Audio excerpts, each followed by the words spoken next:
Losing your spouse is painful enough, but one Social Security claiming mistake made in the worst moments of your life, when you are grieving and overwhelmed, can permanently reduce your lifetime income by $100,000 or more. And here is what makes it worse. The Social Security Administration is not required to tell you the optimal strategy. They answer the questions you ask. They do not volunteer what you should be asking. That gap between what SSA tells you and what you actually need to know is exactly what this video closes. Even experienced financial professionals struggle to get the claiming order right for widows and survivors. So let us make this completely clear, step by step, so you, or someone you love, is fully protected. Before we get into strategy, we need to clear up a confusion that costs people thousands of dollars every year. There are two completely different types of Social Security benefits that people constantly mix up. Spousal benefits apply while both spouses are still alive. If your spouse has claimed their Social Security, you may collect up to 50% of their benefit. The key word is up to. Claim early, and that number drops permanently. Survivor benefits kick in after your spouse passes away. These are significantly more generous.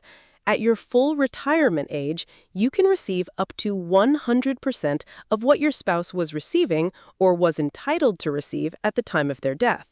Survivor benefits also have more flexible timing rules, and that flexibility is exactly where the real opportunity lives. Here is what you need to know about when you can claim and what claiming early permanently costs you.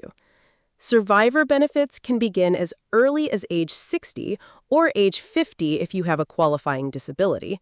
If you have dependent children at home, benefits may be available even earlier. But claiming early comes at a steep and permanent price. If you claim survivor benefits before your full retirement age, which is 66 or 67 depending on your birth year, your monthly benefit is permanently reduced. Claim at 60, and you may receive as little as 71.5% of what your spouse was entitled to.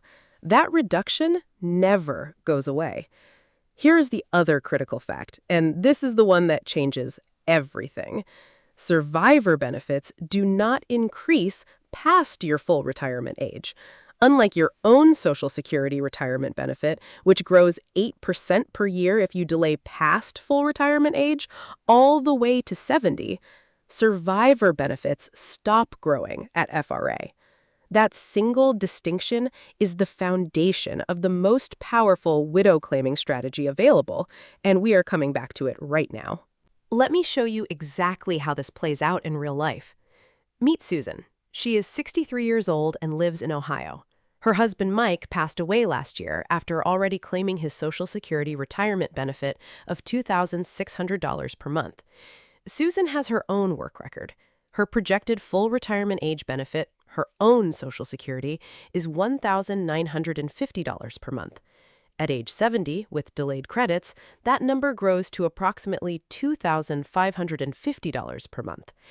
Now Susan has a decision to make, and the decision she makes in the next few weeks could define the next 25 years of her financial life. Path A, the common mistake. Susan is grieving. Her income dropped suddenly. The SSA office tells her she can start receiving survivor benefits right now, so she claims at 63. Because she is claiming before her full retirement age, her survivor benefit is reduced to roughly $2,080 per month. And here's the painful part. She now has no strategic flexibility left. She's locked in on both benefits at a reduced rate for the rest of her life. Path B, the strategic move. Susan claims the reduced survivor benefit now, at 63, to cover her living expenses, but she does not touch her own retirement benefit. She lets her own benefit grow. Every year she waits past her full retirement age, her personal benefit increases by 8%. By age 70, it has grown to approximately $2,550 per month. At that point, she switches. She drops the survivor benefit and claims her own, now larger, benefit for the rest of her life. The difference between Path A and Path B? Over a 22-year retirement, Susan preserves an additional $90,000 to $145,000 in lifetime income. Same situation, same benefit system, completely different outcome based entirely on the order she claimed. Two paths side by side. Let us put it plainly. The common mistake path: claim survivor benefits as early as possible, lock in a reduced rate, never revisit, leave 6 figures on the table. The optimized path: use the survivor benefit as bridge income now, let your own personal retirement benefit grow through delayed credits, then switch to your own, now larger, benefit for the rest of your life. The mechanical reason this works and why it matters: survivor benefits stop growing at your full retirement age. Your own benefit keeps growing at 8% per year all the way to age 70. So the survivor benefit is your income bridge. Your own growing benefit becomes your permanent ceiling. The gap between those two paths, measured across a full retirement, is not a small number. For most widows, it is 6 figures. Here's the reframe I want you to hold on to. Most people think claiming early is the safe, conservative choice. Get the money now. Don't leave anything on the table. But the data tells the opposite story.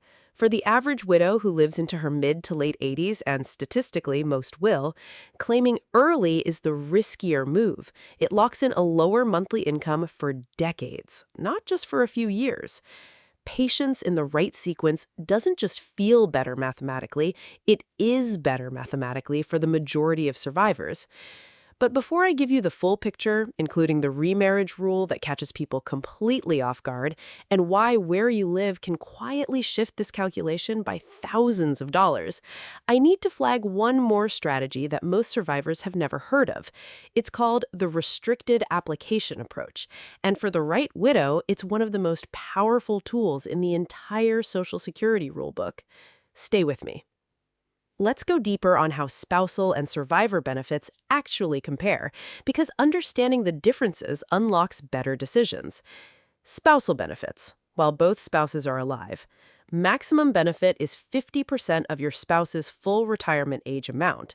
Your spouse must have already filed for their own benefit before you can claim a spousal benefit. Claiming early permanently reduces your spousal benefit, and unlike your own retirement benefit, your spousal benefit does not receive delayed credits. There is no advantage to waiting past your own full retirement age if you're claiming on your spouse's record. Survivor benefits, after your spouse's death.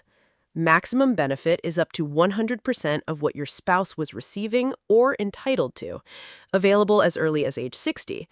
Survivor benefit does not grow past full retirement age, but your own retirement benefit can still grow with delayed credits, which is exactly what makes the switching strategy so powerful. The restricted application strategy. This is the tool most people have never heard of. Unlike regular retirement claiming, where the file and suspend strategy was largely eliminated in 2016, widows and surviving divorced spouses retain the ability to claim one benefit while allowing the other to grow.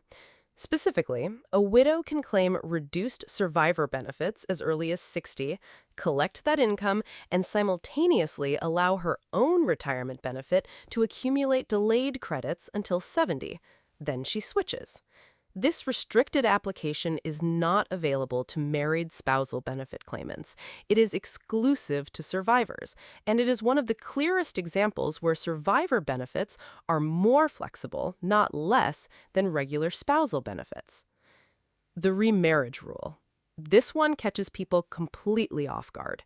If you remarry before age 60, you generally lose your right to collect survivor benefits based on your deceased spouse's record. But, and this is critical, if you wait after age 60 to remarry, you can typically keep those survivor benefits. The timing of remarriage is a major financial decision. Many widows do not realize it until after the fact. Where you live affects the math, no matter what state. Here is a principle that applies everywhere. Every state treats Social Security income differently. Some tax it, some do not, some tax it only above certain income thresholds. The optimal claiming strategy in a state with no Social Security tax and the optimal strategy in a state that taxes higher earners on Social Security are not identical.